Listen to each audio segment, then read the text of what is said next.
Okay, so we're going to learn a couple not really, we're going to talk about a couple things more with graphing today, and then you're going to have time to work on your homework. This first thing is something we have touched on before, and this is limit notation, which talks about the behavior of your graph. Okay? These last two we've done before. We read this as x approaches infinity, f of x approaches blank. Okay? So what that means, we did this way back in the beginning of the year with functions.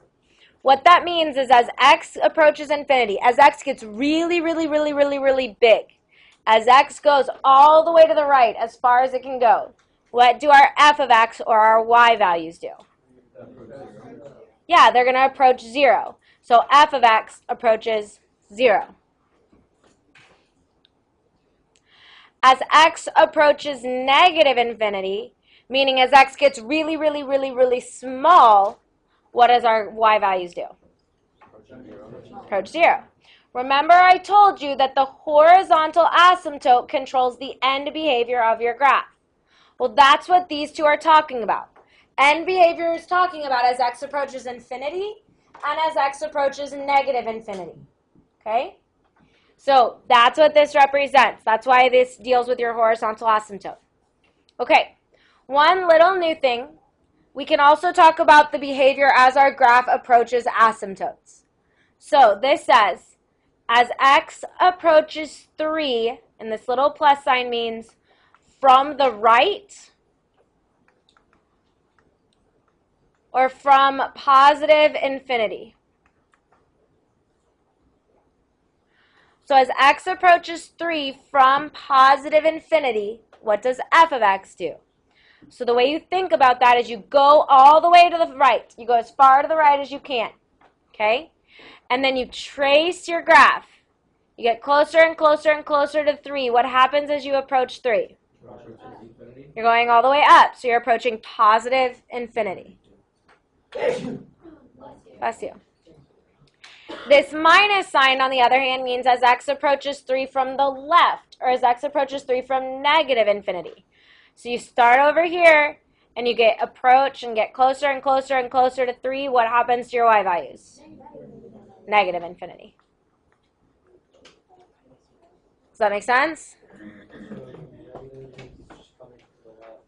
Yep, positive means from the right, negative means from the left. Okay? Yeah, sorry.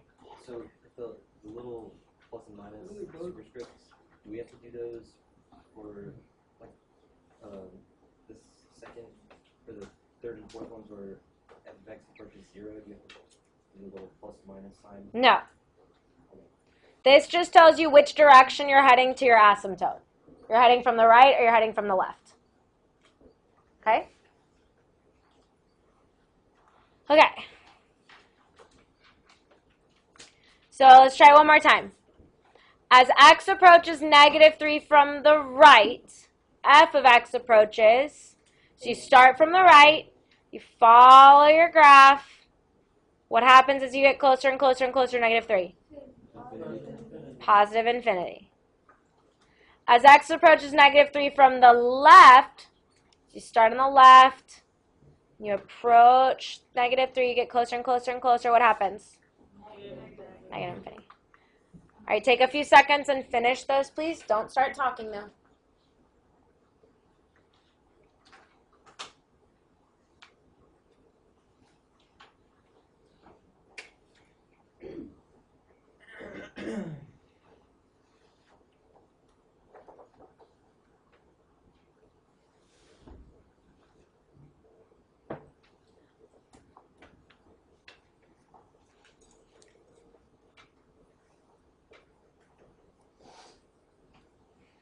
Okay, as x approaches 5 from the right, what does f of x approach?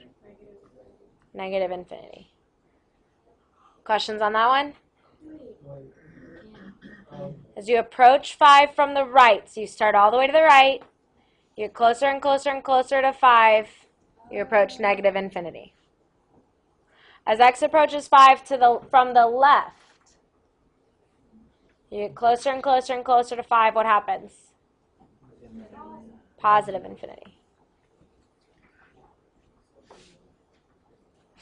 As x approaches positive infinity, so as x gets bigger and bigger and bigger and bigger, what does your f of x value approach? It approaches your horizontal asymptote, which in this case is where? -1.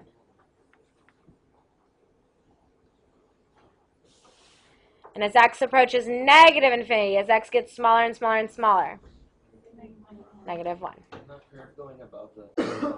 It looks like it did have to cross the horizontal asymptote, but even if it has to cross, it is going to trend towards -1 as it gets bigger and bigger and bigger. Questions? All right, let's look at number 3. You had ones like these on your homework. You have some more tonight. As soon as you are asked to write the equation, right away you need to write f of x equals or y equals, or else you will lose points.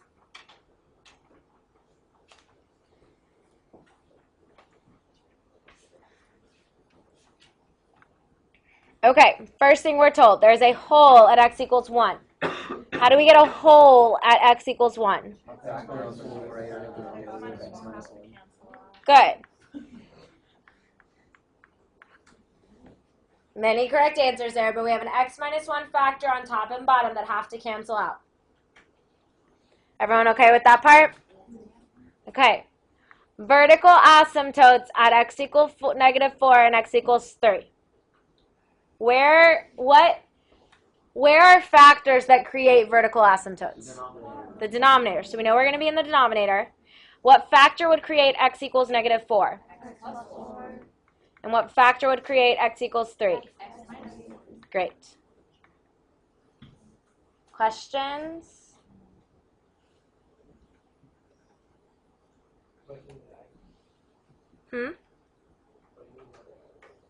I haven't finished yet. Okay.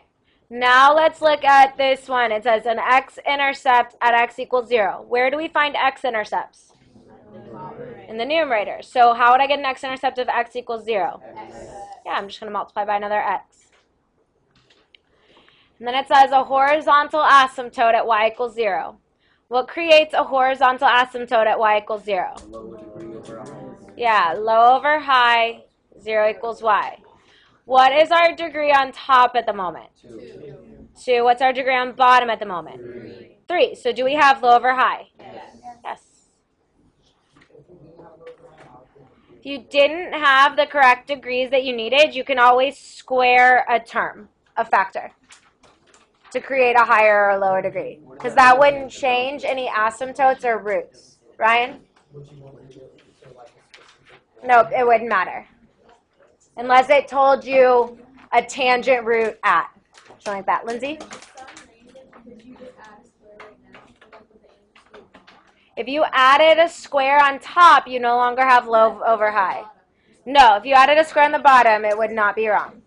Yes? If you didn't have x equals 3, so like if x minus 3 wasn't there, then would you add the squares like x plus 4? Yes.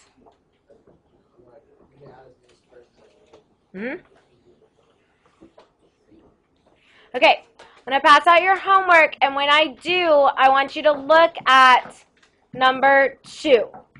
So as soon as you get your homework, I want you to look at number 2. Please don't start making tons of noise. Just sit quietly for a moment.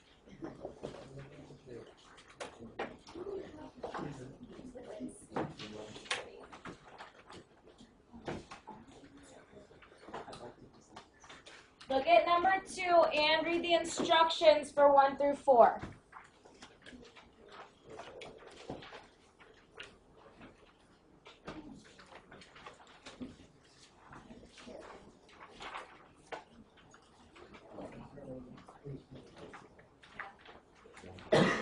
Okay, what do the instructions for 1 through 4 say? Find the radii and find the domain, but don't graph.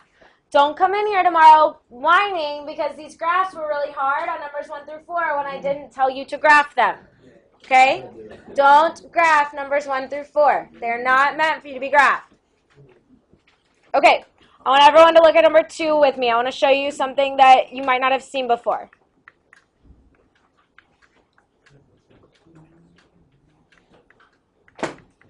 So this is number 2 on the homework.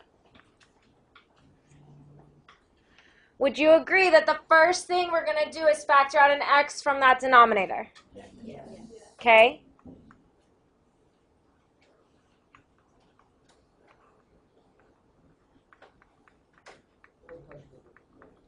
Before you do that, can you separate the 3 and that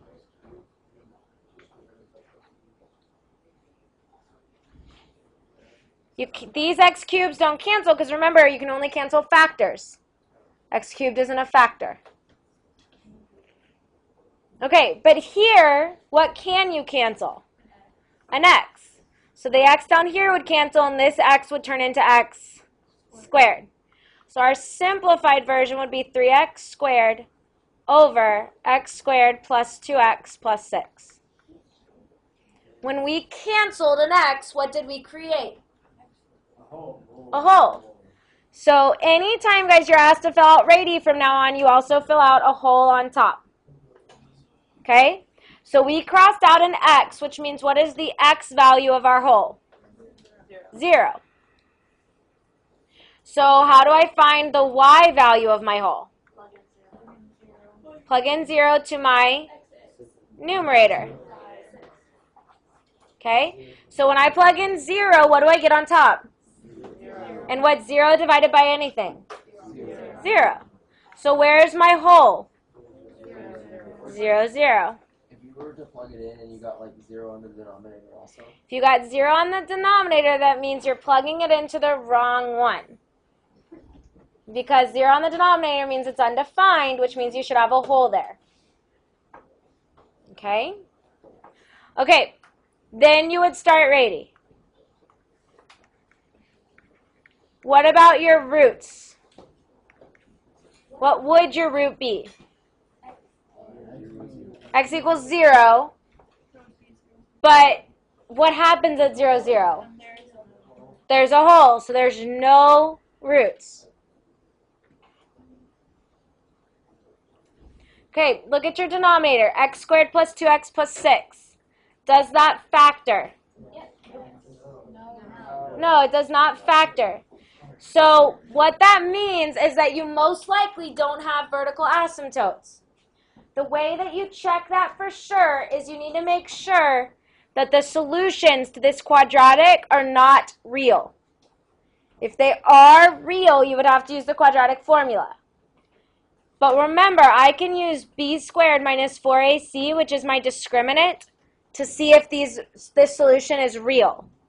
So if I take that denominator, x squared plus 2x plus 6, and I plug it into b squared minus 4ac, that's 2 squared minus 4 times 1 times 6. Is that number greater than 0? No. No, that is less than 0. So does this quadratic have any real solutions? No, it has only non-real solutions, which means you have no asymptotes. Anytime you get a quadratic that doesn't factor, check to see if it has any real solutions. As long as it doesn't, you're fine. And most likely, it will not. If it does have real solutions, try and factor it again. Okay? All right. I mean, you need to be able to know if this doesn't factor or not. Yes? Then I would go back and try and factor, because it is probably going to factor. Okay, I'm going to let you finish that and keep on working. You've got this packet for homework, okay? Make sure you read your instructions. I want it to stay quiet, though, and keep working in here, guys. Use your time wisely.